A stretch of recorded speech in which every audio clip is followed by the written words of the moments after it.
कर लोगे।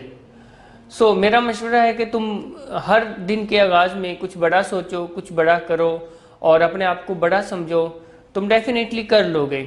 और इसी तरह की फिर कुछ उनके दरमियान में बातचीत चलती रही और सफ़र का इख्तिताम हो गया।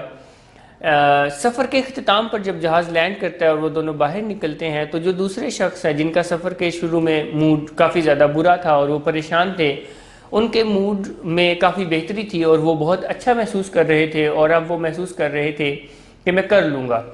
मैं यहाँ पर आपको ये मशवरा देना चाहता हूँ कि अपने दोस्त बने, अपने ऊपर यकीन करें, क्योंकि ऐसा बहुत कम होता है कि कोई अजनबी शख्स आप पर यकीन करे और आपका दोस्त बने और आपको मोटिवेट करे। और ऐसा बहुत कम लोगों को ऐसे लोग मिलते हैं और वो आगे बढ़ते हैं। मेरा मशवरा ये है कि आप अपने ऊपर यकीन करें, अपने दोस्त बने, ना कि अपने दुश्मन बने। Thank you very much. अल्लाह हाफिज़।